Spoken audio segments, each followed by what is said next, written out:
Hey man, welcome to Random Rants with Tousif.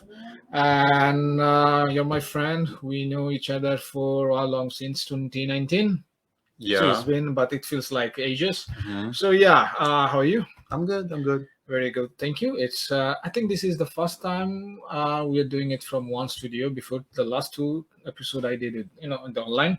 So you're here at my house. Welcome to my house as well. Thank you. And this is the random rants. So we usually rant about random stuff. There is no specific My rules or anything. specialty. Yeah, I yeah, like yeah. to So rant a lot. Yeah. that's how we deal with life. Yeah. So yeah, so basically, again, there is nothing special rules or anything. You can tell whatever you like. I have few questions, obviously, to starting as a starting point. hmm I hope the sounds and everything is correct. In case someone is watching and there is some problem, please let us know about the sound and the video as well. So let's start. Go Uh, ahead. First thing first, you are an architect, right? Yeah. You are an architect, Theoretically. Yeah. practically, theoretically, by certificate, by By yeah, yeah yeah. yeah. By So law. Yeah. yes, by Yeah. law you are an architect, and then you did beam and everything. Now you are hmm doing a PhD. Yeah. So going back to our meeting point, hmm you came from you are from Jordan, so you came from Jordan to Portugal doing the masters. hmm Can you start at that point, like why beam and why these masters? Let's start slow. Yeah. Yeah. Let's So start they slow. won't get traumatized. Yeah. I mean, yeah. Yeah. First of all, thank you for having me against your will. Thank It's you. it's an honor to feel that I'm controlling some people in my days. Yeah, so basically, the thing actually started as a joke with my friends. Everyone was applying for this master's that we enrolled together for in Portugal, and they're like, "Apply, apply." I was like, "You know what? Let me apply." I mean, you're not paying anything; it's for free. So yeah, so all seven of us applied. Six got rejected because of their ECTs, and somehow I don't know why the program decided to pick me out of the seven.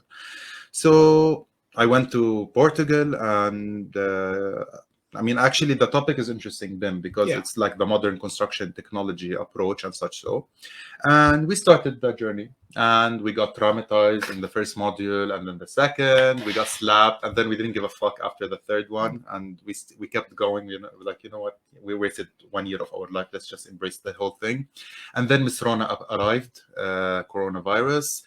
We had job offers, everyone had their future, and Oh, okay. when yeah So that's like it's like a very compact version of our traumatized 1 year life, yeah right? yeah During the half pandemic, we spent the pandemic life as well. running from the airports when the global pandemic announced, Yeah, yeah, yeah. that was fun. That was really, really, really fun. Good mental Yes, fun, yeah, yes. yeah. So okay, well, let's start again really slowly. hmm And so about your first half, because we experienced it together, hmm we know because we our first half and second half we traumatizing differently. yeah yeah So in first half we traumatized as a batch. In the uh-huh. second half we traumatized as the whole The world whole was, world, yeah. So exactly. it was not just us.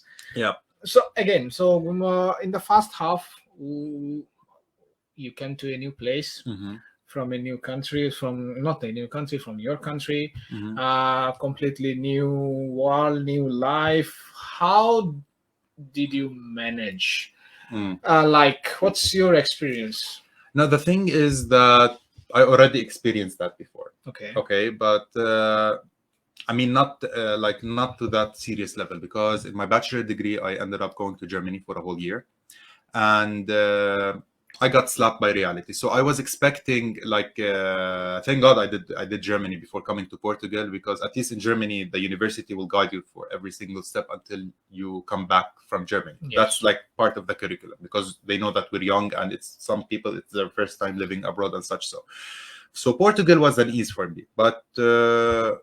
Yeah, but it was actually challenging as well, because it was everything I had to do on my own, because I had to find a place via internet. For example, for me as a Jordanian, our passport is not that good, so we need to get we need to get a visa. And I mean, that's not an issue. Like, you can apply to the embassy in your country, but the funny part is that we don't have a Portuguese embassy. Okay. Yeah. Yeah, So yeah, we're similar. yeah, yeah. So I had to travel to Egypt, apply Okay. my papers, do my fingerprints, go back to Jordan, and then I had to go to Portugal. Like I had to go to Portugal with a tourist visa against the law. Please don't catch me, but now I'm lawful. I have the permit now, so I had to go there for a month so I can catch up the courses, and then I went back from Portugal to Egypt via Turkey. Don't go to Turkey if you're staying more than 8 hours, and yeah, it was a hectic thing. So you as a I don't want to label myself as a third world country person, but when you're in a country that it's challenging for you to get a visa, it's even much harder because you need to pre-plan everything ahead. Yes. It's not like Europeans or Americans or any part of the world that have a strong passport. They just pack their shit and go. Yeah, we are in the bottom top three from the I bottom. mean, at by least the way, I mean, at you're in the least, halfway, Mhm. but Mhm. I'm in the like top 10, but Yeah. from the bottom. yeah. I mean, we need a visa to go to the toilet. That's how bad it is. Yeah. Practically, yes. Yeah, and then after arriving there, like Middle Eastern style, parents are crying, drama in the airport and such. So I mean, that's how it goes in the Middle East countries and the Asian countries actually. Speaking of your, it's not just you, our travel, the hectic procedures and system of our travel and everything. So can you just share your experience from Jordan to Egypt? Like you have to go to Egypt, right? Oh, yeah. And you have to go to Egypt for visa for Portugal, right? Yeah. So this like you're not going for traveling to Egypt, you're going for the purpose. Yeah. So how was that experience? Getting a visa was easy? It was fucked up actually. Okay. It was really fucked up because it's the idea of you like you're travel like usually when you go to Egypt you're just going for holiday. Yes. You're not going to a visa. You're not going running to running errands there. You're just going to have fun, like get drunk, whatever. It's not like just doing paperwork. It was weird, and it was fucked up. But at the end, I got the visa. I did the master's. How long it takes usually? They told me it's like the maximum of 8 weeks. Okay. But I got it in 5 weeks Yeah. because I had prior visas, so it was like a fast because. Like the more you get Schengen visas, the faster. For me, I had to go to the New Delhi. So same story. Yeah, same story. New Delhi, and over there, I thought it takes 1 week.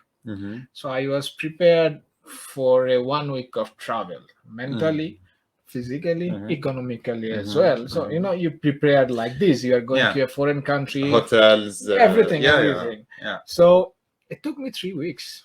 Oh shit! And I had 1 week of budget.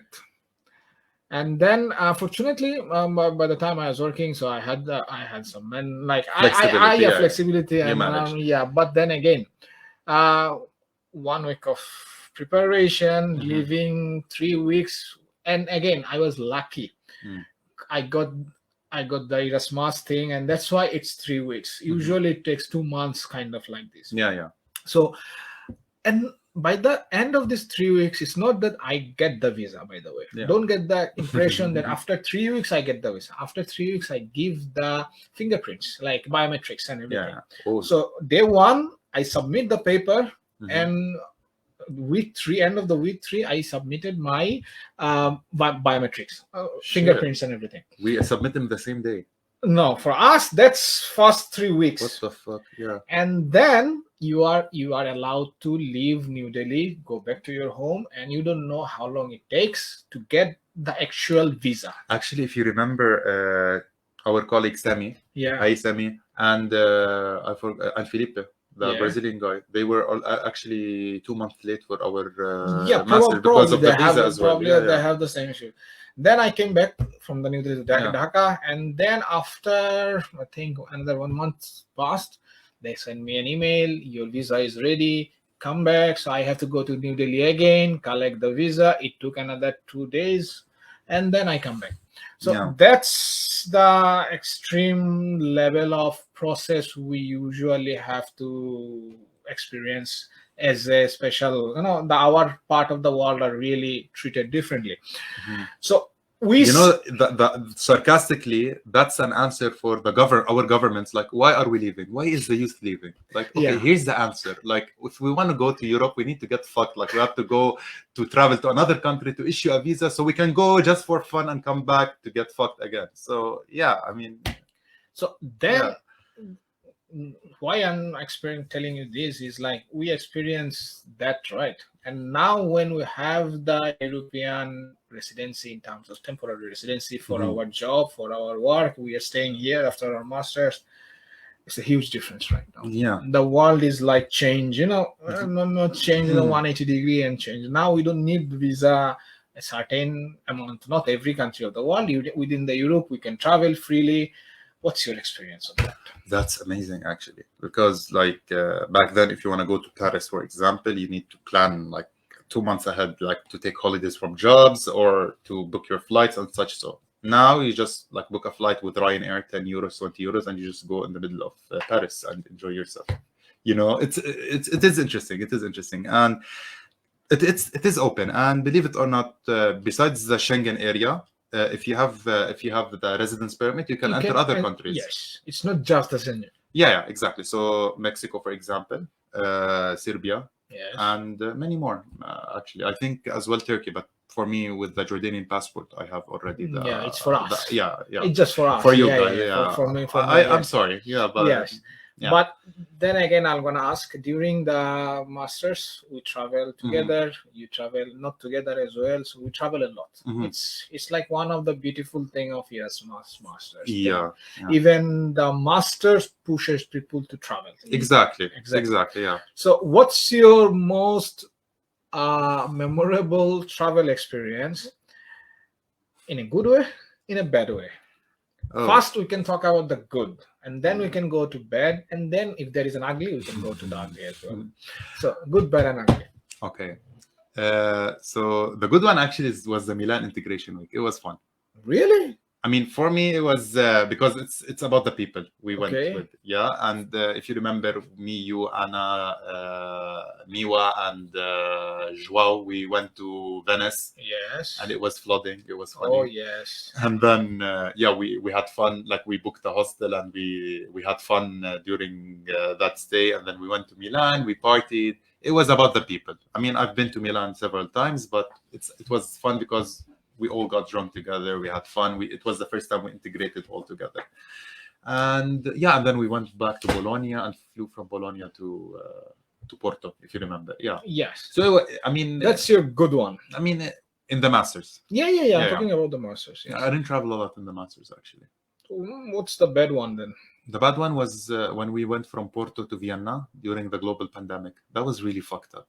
What happened? I was not there with you, Oh. so Oof, that was really fucked up because we were like 12 people. yes. Like, you know, in our masters, like some people like in Portugal, they either go to Milan or to Yeah, Ljubljana. So Ljubljana, they don't have Ryanair, so we had to go to Vienna and then we booked a bus together, go up the bus to Yes. all the way to Ljubljana. So in the airport, I remember the day and the time, it was the 14th of March when the World Health Organization declared global pandemic. Yeah.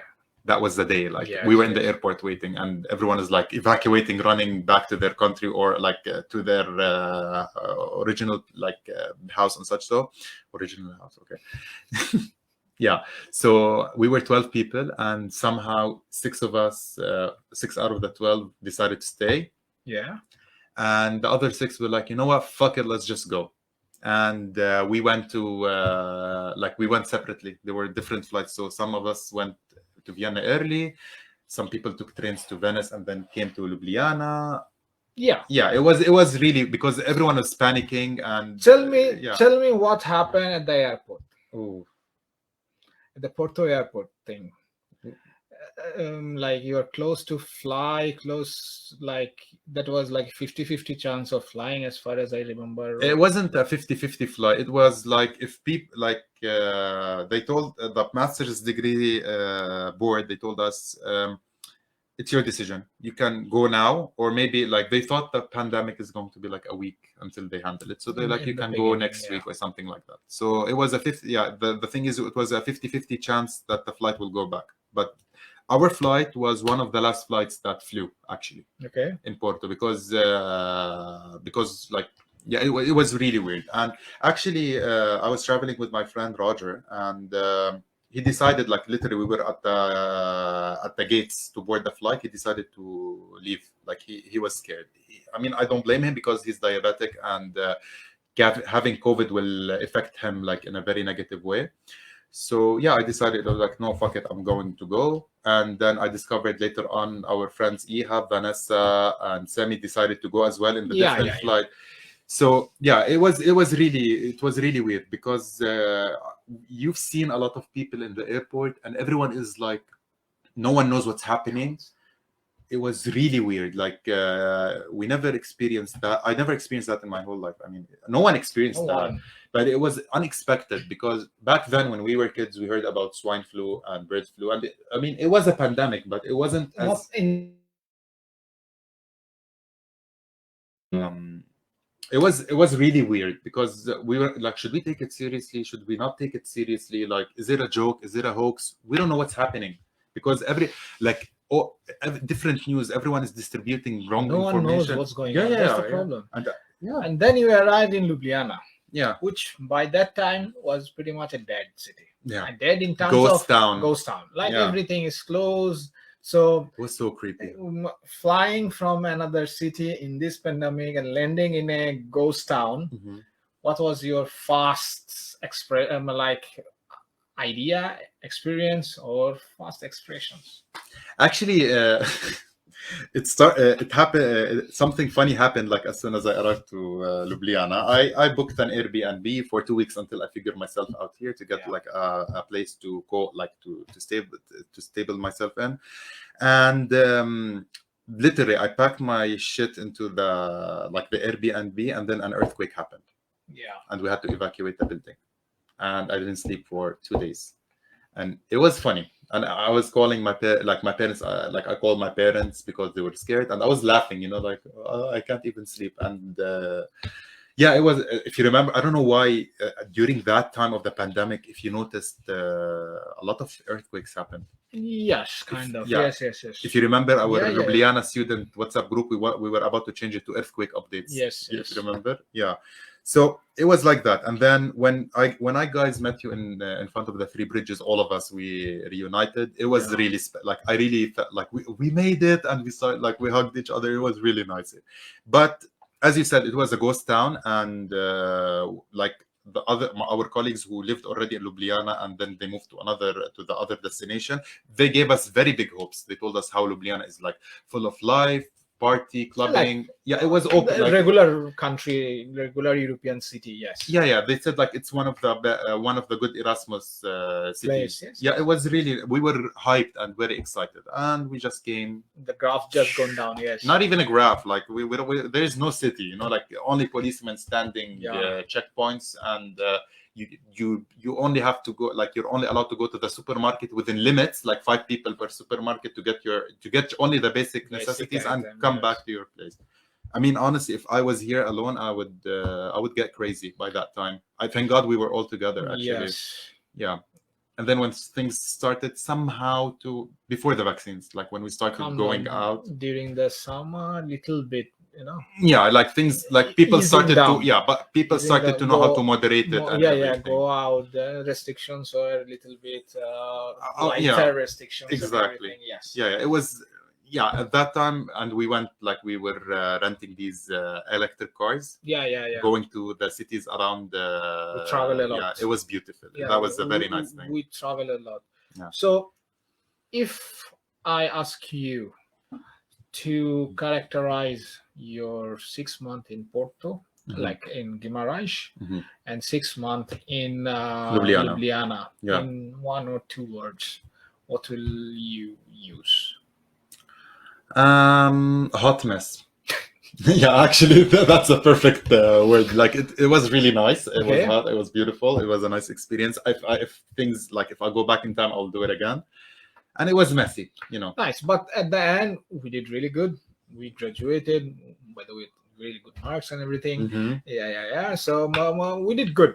Yeah, we did good, and actually, in this kind of experience, it was something surreal, in a Yeah. different country, different world, out, without your family. Mhm. Like it's completely out of the world experience. Yeah. Yeah. So moving forward, so life Yeah. moves on. So pretty much we spend the thesis period in the Ljubljana, and Yeah. everyone left. I stayed in Ljubljana. Mhm. Yeah. So you guys left. So you move to doing a PhD, and you Yeah. decided to do a PhD. Yeah. Why?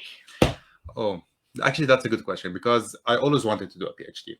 Okay, and like it's one of my goals. I always wanted to be like that day, to be that professor in university, giving lectures, influencing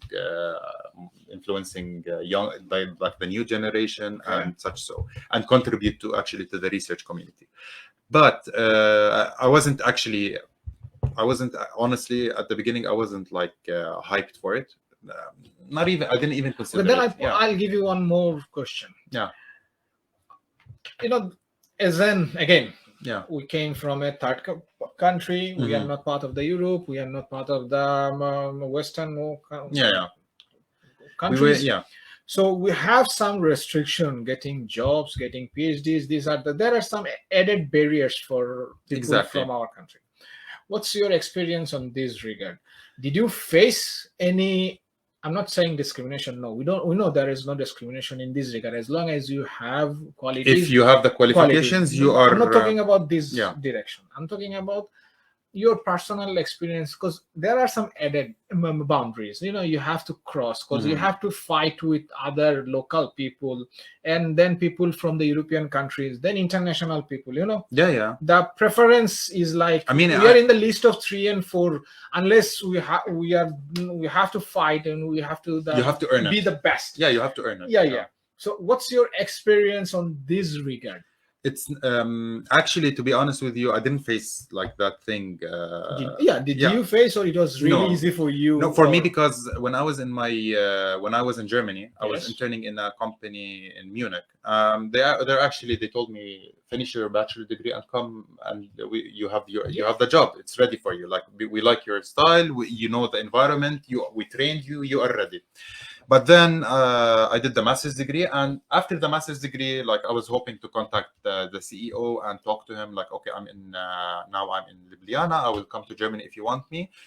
And like, things are like, I was preparing the papers with the HR to finalize it. After I finish my master's, I'll just move to Germany and start my working life. But COVID-19 happened, and all companies, big companies, small, big, majority of them, like, they were fucked by the there are like really different scenarios. The recruitment process stopped, and this kind of thing, because I was in the market at that time. Exactly. as well. It was like, to be honest with you, in our master's degree, we had a lot of colleagues. They already got job offers from the first semester. So when COVID happened, companies, they're either merging together, or they're closing, or actually they're downsizing. They're not recruiting. They're not growing. So it was like that, because I had actually 2 job offers in Dubai, and I had a job offer in Munich. So I was that person, like, pretty secure. I was secure. Yes. And then, like, in March, at the end of March, everyone, like, we're postponing the recruitment until further notice. And I was panicking, because I had a plan, and then this plan got away. Yeah. So it was for me, it was just kind of it was hectic. And then to be honest, our professor Giga Turk, he sent he sent us like a call for PhD, and I saw it. I saw, okay, it is interesting. Like, preliminary, when I read it, it's interesting. It's a good opportunity, and I can stay in Europe. That's the thing, the motive. So I said, you know what? Let me talk to to Professor Alessandro Carbonari, my mentor right now, and let me see what will happen. I talked to him, and I liked his style of research and what he's going to offer, and that was it. I said, you know what? I'll apply. If I get it, it's like destiny. It's like something that I'm qualified for that. If not, not. And in our master's degree, 3 students, like me and 2 students, applied, and I was the one selected. And if you remember, you were like, how did you get selected? Like everyone, like even when they sent me a message, like, okay, you got the scholarship, I was like, are you sure it's me? Can you check again? And then when I told you, and you were like, how? Like, how did you get that? Because you are not that serious, I mean, I'm not that. I or look like at least you showed us that you are not serious. yeah, you can say that. Yes, It's just like because you were just talking, and because even I remember you are more into doing consulting jobs. You're looking for this kind of job than the PhD at that time. at that time, yeah, So exactly. that was the perceptions, because you are going on. You plan to move to Dubai and working there. Yeah, These yeah. kind of things are working in line. Suddenly you get this. So yeah, it was a surprising. I mean, I got this, and honestly, I was like, you know what? I'll just try a month. If I like it, I like it. If I don't, I can just So yeah, say thank you. it's been almost Thank 2 you years. next. Yeah, and now it's been 2 years, and I'm in love actually with my topic. I'm okay. I mean, a bit. It's a bit, like slow, but It is which is normal. this is Yeah, yeah. research. This is how I know, research works. I know. Because like every time you like, it doesn't make sense just to work on your own without getting mentoring or feedback. Yeah. So until you get your feedback, like until you get a reply for your feedback, it will take time. Because I mean, professors are not your slaves. Like they have their lives as well. Like they It's have the opposite. You are the slaves. Not the no, slaves. We shouldn't want no, use no, this no. word. Slavery is not good. Yes. No.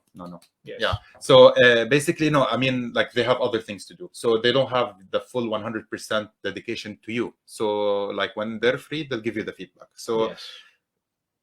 I mean, life advice for PhD Yeah, students. it is what yeah. it is. It is PhD Yeah. life. But the question is, so you are experiencing, because from okay, what I'm trying to say here is I know you for the last 2 years, right? Mhm. Or 2-3 years. Yeah. So 2-3 years you did undergrad, you did masters, and you diploma, and you straight to the PhD, right? Yeah. So it's like one continuous loop. From kindergarten to the PhD.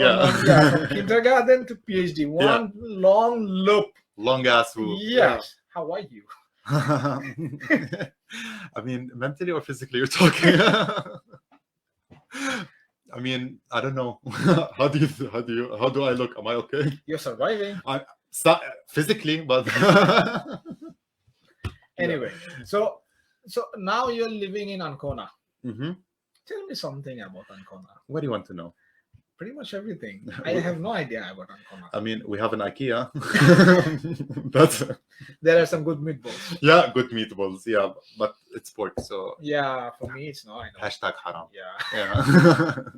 No, but I mean, look, the city is nice, and as far as because I mean, I entered the city in a post-pandemic, like it's still in the recovery phase. Still in the zone. Yeah, so I mean, the university is known, like in Politecnica delle Marche, to host a lot of Erasmus students, and they do a lot of events for them and to mix and mingle. So I've heard that it's a very nice like Erasmus city where you meet people and have fun. But so far, because of Corona pandemic and me moving and just being unstable because of the research purposes, I'm not meeting people and having friends there, to be honest with It's you. really difficult to meet new people. It's same story here as well. Yeah. Because very recently started opening up. In specifically in Ljubljana, it's like last 2-3 months. Yeah, we are opening up. But then again, there are restrictions. It's open, but you have to wear a mask inside, and it's not like, hey, you can see each other face. You don't talk like this. It's really an uncomfortable setting for the last 2-3 years. It's more of an awkward thing because you don't know the person. Like, okay, what if he had COVID? What if he didn't? Like, I mean, there is always if you go to a pub, if you go to a club, paranoia. There is always a thinking what can it can happen again or something like this. Yeah. So yeah, this is our life. We're living this for like we have no option to. No, hopefully it's getting better and hopefully it's dead. Yeah. We have all vaccine and everything, and so you're pro-vaccine, I guess. I have 4 vaccines in my system. Yeah, that's good. Yeah. Mama, that's good anyway. Yeah. So what's your advice now? We can move. I'm moving to a little bit of serious part. Yeah, let's go. So, like, you did undergrad, you did masters, straightforward, and straightforward to PhD, right? So do you advise people follow your path, or given the opportunity, your advice will be different? Let me give you an example. Do the undergrad, work, do masters, work, do PhD. That's one option. Or undergrad, go to straight masters, then work. If you want, then you can go for the PhD. Option B. And option C, what you did, straight everything, and then probably later at life you can go for academics, go for consulting. Like the world is yours. So what will be your advice in this regard? That's actually an interesting question because it depends. Yes. Yeah, it's always depends. It depends. The Professor Mario. Mario, he's our role model. No, it depends actually on what do you want exactly, and depends on your. I mean, I don't want to say ethnicity, but like, where are you from actually? For us, it's an important question. Yeah, because like if you're in Europe, or if you're in Middle East, or if you're in Asia, I mean, it varies. And what do you want exactly in life? Do you want to stay in, like, for example, in my scenario, do I want to stay in Jordan? Do I want to live in Europe? Do I want to live in Canada? Am I willing to live abroad and have a new life abroad? Do I want to become a professor? Do I want to go in the industry? Do I want to open my own business? There's lots of questions. A lot of questions you need to answer, because like if you want to be a professor, just like do all this, and even go with a postdoc. I mean, if you have the mental stability, go for it. But if you want to, for example, in my scenario, I wanted the PhD because after I retire, I would like to have like this to be a professor, or actually a part-time professor, not like a full-time professor, just to share and contribute to the research community. Yeah, I remember you did teach at some point to a university. I was a guest lecturer at Stanford University for one lecture, and in FHVS in Würzburg, my Erasmus semester with Professor Jürgen Kobelein, and I gave a full course on BIM in my home country, Middle East University. So how's that experience?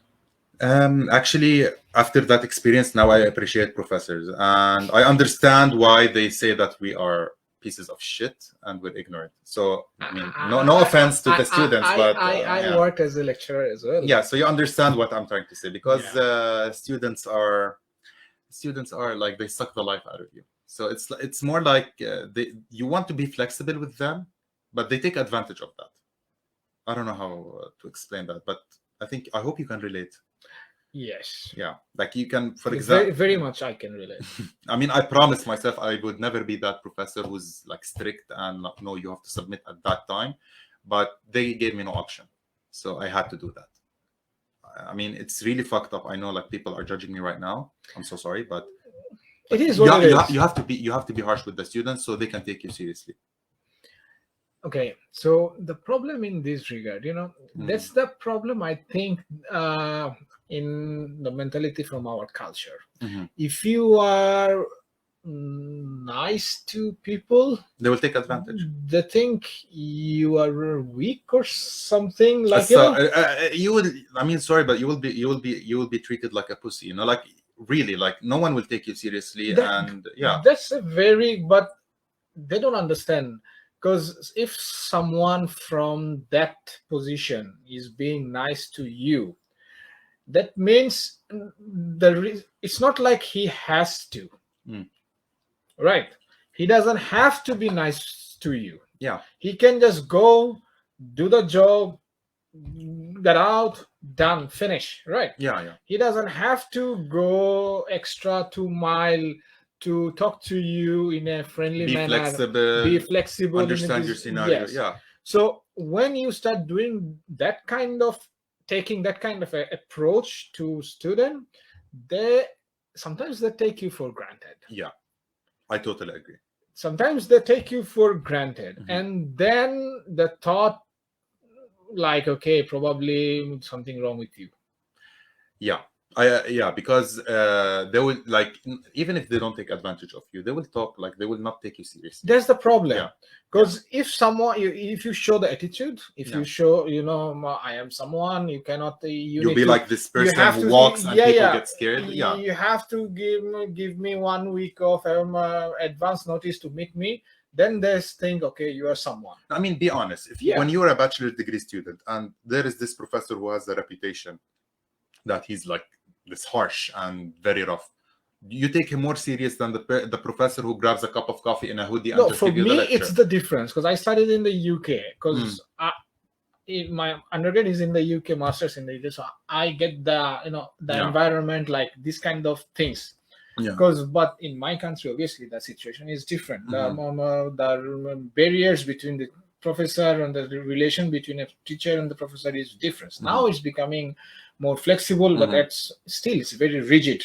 Yeah, You know, you can understand this because we are from similar culture, yeah. because the similar No, I mean, mentality. I'm telling you, in my bachelor degree, we had. I'm going to compare two professors. We Yes. had a professor. She's very flexible. She's so adorable. Like Yeah. she gives a structure. Okay, structure calculations, like the very basic for architects, and she was very nice, like flexible. If we want to postpone our assignments, she does that. No one takes her seriously. That's the Yeah, problem, right? she's very nice, and like I really respected her, and she's so adorable and understanding. And I've been through my graduation project, and I was really like. I really needed that support, and she was very nice. Meanwhile, and that's actually a 5 credit hour course. Meanwhile, we had another professor. She only had 2 credit hours. Literally, when we see her from the building getting down the stairs, we run to the room because if she enters the room, no one is allowed to enter behind her. If you ask a stupid question, she will attack, like she will shout at you. If you ask her, like if you even ask her a question that is not related, she kicks you out of the room. And if you submit late, it's a zero. Like she will take your paper and but she writes zero. Okay, now she gives you comment and feedback, but she gives you a zero. These like this professor is taken so More much seriously. than the other one. Some students cry out of it, like after the course, like if they get like when they see her, they cry. That's how scary she is. Meanwhile, the other one, she doesn't like she was a student and she understood how we are, and we never take her seriously. Some people even make fun of her. That's really sad. So students are assholes, really. Like Yeah, that I agree. yeah, they're dicks. Yeah, Yeah, not all, but yeah. majority. Yes. Yeah, I'm talking about what I've seen in my university and my students. Yeah, I had some. Yeah, yeah. There are always some bad apples. Yeah, Yeah. yeah. We had the whole thing. The whole batch is bad. Yeah, there are good people, there are bad people, but for me, I was surprised because in my mind, I thought I was doing something good. Mm-hmm. Yeah, because you're doing a good deal. Like you are trying to I'm trying to integrate with them. Because I know as a teacher, as a professor, I was a student at some time. Exactly, all of us. Yes. Yeah, yeah. But some people forgot these things. Mm-hmm. But for me, I remember. That's why I didn't. And the way I was treated Mm-hmm. in my university from my professors, I wanted to give the similar experience. Yeah. Which probably a foreign concept. Yeah. To some people. Yeah, you can't just. I mean, in my point of view, I don't think you can just do that. Like getting like this environment, culture, bring it back to your home country. Like at least you should try the good thing. It's just like dropping water in hot oil. You know what I mean? Yeah, because like there is this like your environment is where like your let's say your university in Dhaka has its own operation and culture thing. Meanwhile, in UK they have another thing. You can't just drop the thing. Okay, I mean it's a nice contribution. It will influence people and like it will fasten up the way of thinking and approaches. But it's going to be challenging for you. So that's what I've discovered, to be honest with you. Yeah. But for me, I try to maintain despite whatever people think Mm-hmm. and whatever the reaction, because I always think it's the 10%, 20%. But Mm-hmm. The 80% of my experience was really nice. Mm-hmm. So I was being myself for that 80% because I Mm-hmm. thought, why should I change myself for that 20% of people?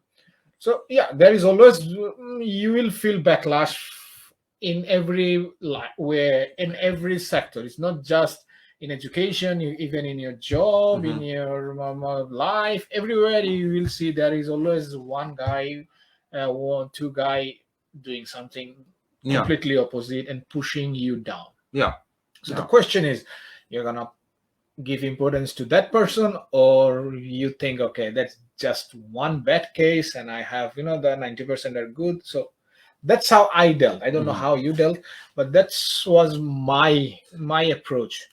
Hmm.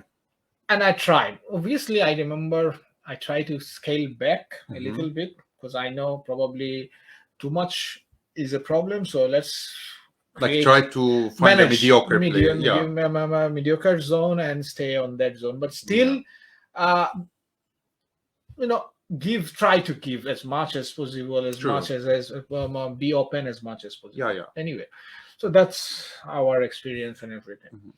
Now, if I ask you with these retrospective questions, if you after the PhD, if someone offered you a job at the university, No. you, No. No. No. I'm done with academia. No. Not. I mean, not now. Not in that phase of my life. So no. No. Not, don't even complete the question. I promise. I mean, I told you that. I mean, I've already got a postdoc preliminary, like yeah, yeah, yeah, yeah. conditional offer, and I declined it. So no, no, no, So you're pretty much determined. no, no, no. All right, not bad, Yeah, not bad. yeah. Anyway, so moving from this direction, the like education, travel, Hmm. pandemic, and this we talk about a little bit of this our life in as a teacher and everything what we face. We have some similar, but I know we love different kind of food. You love to cook. I love to cook, and You and like spicy food? I don't like it. that's whole different story. I Yeah, try to kill you sometimes. yeah, yeah. Yeah, yeah, yeah. With Several spicy times. several times. Yeah, Yeah, yeah, yeah, oh, yeah. Guilty as charged. yeah, yeah, Yes. yeah. Sometimes I did it unwillingly, but sometimes I don't know. I mean, I Yeah. understand both ways. Yes. So yeah, Yes. no So harsh feelings. and obviously the culture of food is really huge Oh, in our part of the world, from mhm. your part of the world, my part of the world. Yeah. What's your experience in terms of cuisine? Hmm. Coming from Jordan, eating these exotic foods, and then Portugal, Ljubljana, So you Ancona. consider European food exotic? No, no, no. I'm considering our food Ah, okay. exotic. Yeah. Okay. So from exotic to, Plain. okay, something like this, to obviously your first stop is Portugal, then your second stop Ljubljana. Now you're in Italy. Mhm. Uh, if you say Soon. if you Yeah. say if you dare to say Italian food is No. plain, No. then No. No. No. your visa is going to be denied My tomorrow. permit. So be My- careful. Be careful Yeah. what you say about Italian food. So except from Italian food. No. No. No. Italian food is perfection. Not really. I'm not putting Yeah, putting jokes we love aside. It's Italian. We perfection. love Yeah. Italian, Yeah. but Yeah. that's what I'm saying. Except Italian food. No? Yeah. Yeah. So how did you deal with Mhm. food? Okay. So Portugal. Yes. I mean, they had this good cuisine, but How about it's bacalao? oh god, bacalao. Now bacalao, you can smell it like you can smell it 10 feet away. Like not even like you can smell it from another block. The thing is, if you remember in Continente, Yeah, the I supermarket, by didn't the way, understand why they put bacalao on the front of the market not in front of the market. and They near the. they relocated during the 6 months maybe 10 times, and they put it in very weird. Like, why the fuck do you put bacalao next to baby supplies? And at some Why? point they put bacalao near clothes, so Yeah. they have the smell goes to the clothes Yeah, as well. and towels and detergents. Like, why? Like, like, is the marketing department okay? Do you need help? Like, what is going on? I don't understand what's happening. I miss Continental. Yeah, Pingo Doce. Continente, it's really nice. I Yes. miss it. The thing that I really miss is sabor cremoso, pastel de nata. Oh, These are the man. these are the shit, man. Like, I love them so much.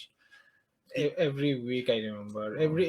My Sunday was like pastel de nata and coffee and the view. Yeah, but they should. We have to tell the viewers what's pastel de nata. Yeah, please go ahead. No, you have to. No, please. No. The You way, are the guest. No. You are the guest. But please. the way you express it, it's like you're No, expressing a lover, you know. No. For me, it's a love. For me, pastel de nata, I love pastel. But please go ahead. I mean, I'm not sure, but it's more of like a pastry thing. Like it's a tart. It's a egg tart, a custard tart with Yeah. eggs, I guess. Egg-based custard. Egg-based custard tart. I mean, it's the shit. It's something you can find in probably if you are. I mean, after. I found it in Spain, but nothing. No, but I mean, not even. You can find in even other part of the world, but nothing compares to the Portugal. Not even not the Portugal. Sabor cremoso only. Like even we went. If you remember in Lisbon, we went to a place. I wasn't with you in Lisbon. No, we went. Me and Ori. We went to a place that is very popular with pastel de nata. They say it's like the best, and people like the lines are very long. Yeah. I didn't like it. I like the one in Sabor Cremosa, the one in Guimarães. I don't know why. Unfortunately, they went out of business for the pandemic. Unfortunately, but they had like the best shit ever. And moving to Slovenia, honestly, like no offense, they had nothing. Like I mean, their food is very plain. Maybe it's because of the pandemic, there was no options to check the cuisine. But in Portugal, we didn't have pandemic. No, in Portugal the food is good, but if you remember the first kitchen, the first cafeteria we went to, the woman, she gave us salad with hair. If you remember, I forgot. The very first week. Yeah, I forgot. Yeah, like we were very excited to go there, and then all of a sudden we just figured out that she serves salad with hair. It was nice. It was I mean, I understand she's offering extra source of protein, but yeah. So yeah, I mean, the kitchen in Portugal was. I mean, I don't want to say perfection, but it's okay. It's like you can adapt to it. But and if you remember when we in Pingo Doce had the food, you guys always put me first so I can pick, like whatever I pick, you don't pick. Yes, that was our because we know whatever you are going to pick is going to be shit. Yeah. So never order what Nabih order. Yeah. That was a thing we are going. That's Yeah. If you remember, Joao, I finished ordering and went to the checkout, and then Joao shouted to you, Tousif, what did Nabih order? And you told him he ordered this. It's like, okay, I don't want this. I want. Yeah. I miss Pingo Doce. It was really. Really you were in love with chicken. Yeah, God, I remember. That's different thing. I'm in love with chicken still now, but the Pingo Doce had a special place in your heart. Yes, that's really. Nice. Actually, in Slovenia, that's a very good thing. If you are a student and you're willing, like you want to do your masters, I recommend Slovenia because there is something called Boni. Wow, the Boni, like it saves our asses. Like you can have a whole ass meal for €2 in very popular, even in McDonald's. You know, like sometimes free. So I mean, there are lots of places you can get it free from, like pizza slices and everything. Yeah, but I mean, like McDonald's for €2, like a burger and a whole meal, a Big Mac meal for $2. I mean, not just a meal, extra salad and everything. Salad, fries, ice cream, Pepsi. You'll add extra, but I mean, it's 50 cents. It's nothing. And water and apple. If you remember, Anna, she collects the apples at the end of the month, and she makes this apple pie. It was nice. But actually, and when we were traveling around Slovenia as well, like the student Boni, like it's adapted in the whole country, which is amazing, and you can have 2 meals per day. Apart from student Boni, tell me about something your food experience in Slovenia. Like you like it or you I mean, you miss. I don't want to judge. I don't want to conclude, but I didn't try actually. Much. No, I mean, the only thing I miss here, honestly, is you're spending most of your time in McDonald's. I mean, that's everywhere. I mean, actually in Italy, we don't have a lot of McDonald's. We don't even have Starbucks. You know, it was really concerning. Like we don't have Starbucks in Ljubljana as well. I mean, it's weird in Europe that they don't adopt the Starbucks that much. In Ljubljana, it's nice. Mm-hmm. It's really nice, but I wish they drink warm coffee, not hot coffee. Yeah. That was the thing. You can just buy an espresso machine. No, that's different thing. You don't. You can buy anything at home, but you are not home always. Yeah. And the problem I face in Ljubljana, my one big complaint about Ljubljana's food culture is when you order a coffee, you expect it served hot. Piping hot. Piping hot. Yeah. That's supposed to be, right? Yeah. You go to a cafe, you order a coffee, and then you get the coffee. You wait at least 10 minutes to take the sip, at least. Or you burn your tongue. Yeah, because It's part of the goal. Yeah. You're in the cafe, you sit Yeah. down, you're chilling, and it takes time. And Yeah. you should Yeah, take yeah. your time. Yeah. But Mm. it took 1 second to finish the coffee. Yeah.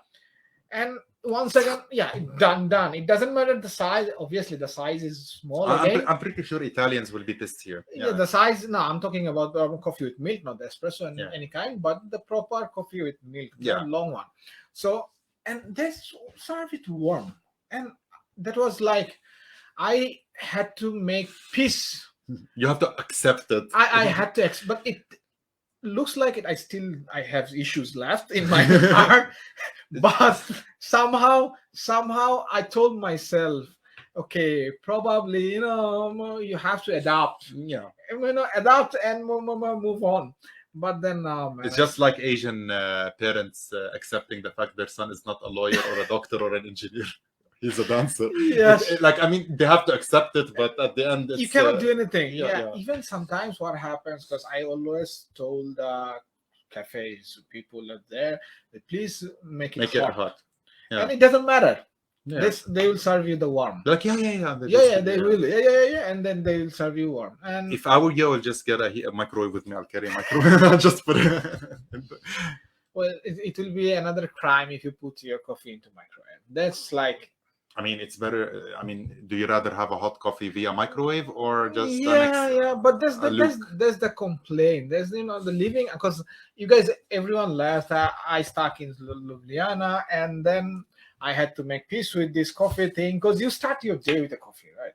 You start your day your coffee. Caffeine, Yes, you need this, and please. In the beginning, I tried to buy coffee while I was going to my office. Then I stopped completely buying, and I start making coffee in my office. So at least you can control the heating and everything. Yeah. But anyway, this is the thing. But apart from Ljubljana, in my experience, there are very few options, not much options. They're very tight, organic. Very tight and very organic, fresh food. Everything is nice, whatever they have, but too much healthy. I can't. Yeah, they are too much healthy. The first they're week they're really healthy. But if you expect, brands, the corporate brands, it's missing here in Europe, in all Europe. Yeah, still some big cities they have, but the cosmopolitan cities, which yes, I mean, like, in you Ljubljana, they kept it like no. this. I mean, I it's crave by choice. No, but I'm telling you, like, for example, I crave Taco Bell, but there is no Taco Bell in whole Europe, only in Cyprus, for example, and UK. That's the only things. Yeah, McDonald's. Okay, there is McDonald's. I'm not saying that there is not McDonald's, but not as even there's a McDonald's branch up my ass in Jordan. Like, that's how. I traveled 3 hours for KFC. I was Maribor. Oh God. Not even Maribor. It was in the border into the Austria. You have to cross Maribor and drive another 20 minutes. We went together actually once. Me, you, and Camila. Yes. And I remember I was the only reason I traveled this far is I want to go to. I want fucking chicken. Yeah. You guys were traveling Maribor, and I was traveling to the KFC. Yeah. That was the. No, not you. Me as well. Yeah. Like, bitch, I don't care about monuments. I need fucking chicken. I miss it. I really didn't care about Maribor. I still don't care about Maribor. It's boring. Yeah, I mean, the only interesting thing is there's chicken. Yeah, there is a KFC. They are like, okay. Yeah. And this is only KFC in Slovenia. Yeah, and like the next one is in Croatia. Like, what the fuck? What the fuck? And what I realized, yeah, the KFC in Croatia is closer than KFC in Maribor. Are you kidding me? Yes, oh, I'm kidding you. I mean, but it's not Schengen. I mean, you can enter with your. Yeah, it takes time to cross the border. That's the only problem. But I mean, it's chicken. It's worth it. By distance. Yeah. By distance, Croatian KFC is closer than the KFC in the Maribor. But listen, it's chicken. Yeah. I mean, it's worth it,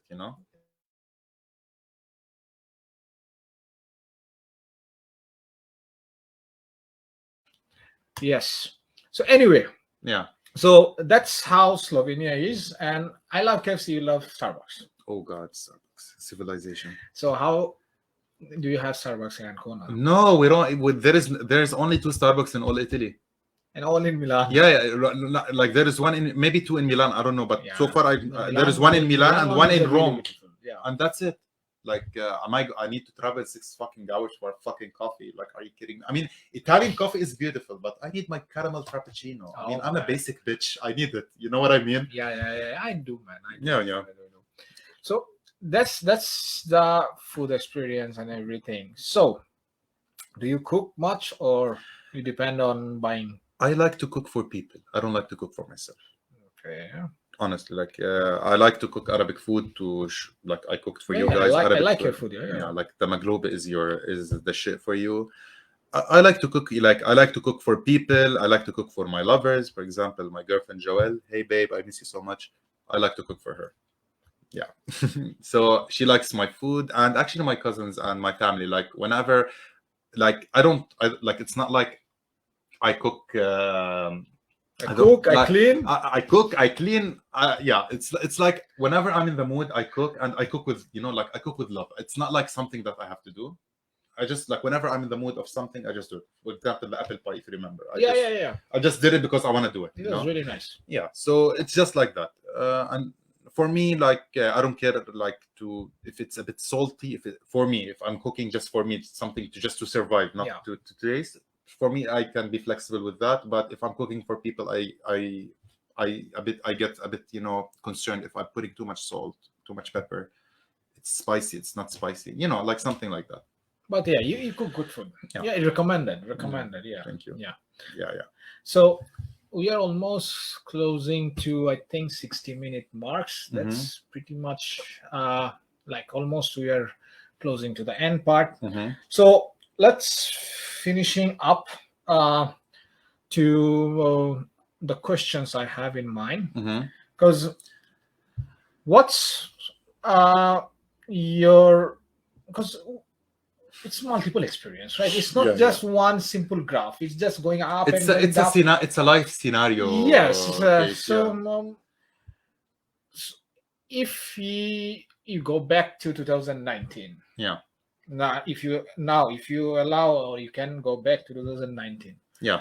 Are you willing to take the risk of having this experience again? What happened with 2-3 years? Like, you mean COVID and? Yes, what you experience in life, or you said, okay, no, I don't want this kind of thing. I wanna choose something else. I will do it within a heartbeat all over again, because this experience actually taught me a lot. And actually, I mean, I grew up with that. I became more responsible, because when I was in Slovenia, like, you can't go back anywhere. You're stuck, and you don't know what the fuck is happening. And I had to suck up and take action. I can't just go back to my parents, or just, you have to, like, I had to take responsibility and take serious, mature actions. Yes. Which made me grow up and like feel more mature. So definitely. Yeah. So it's I mean, it has its ups and downs, but mostly even the downs are, like, you learn from them. That's how you evolve. Yeah, exactly. You learn from your mistake and you move on. That's life. It's just like when your dad throws you in the pool and you, like, figure your shit out, swim. Like, this thing, like, I was thrown in Slovenia. I can't go back. I can't do anything. Deal with it. Nice. And you dealt. I dealt. It's successful so far. It's going in a good direction. Exactly. And I'm happy with the, like, if I repeat it, I will do it all over again, and within a heartbeat. Perfect. Honestly. Anyway, we are almost finishing time. Thank you. It was really nice, and I think pretty much time is finishing. So thank you. It was really nice thing, and I started these things to talk this random stuff. So probably I'll invite you again sometime soon. We'll talk probably some different topic. Definitely. So anyway, thanks, man. Thank you.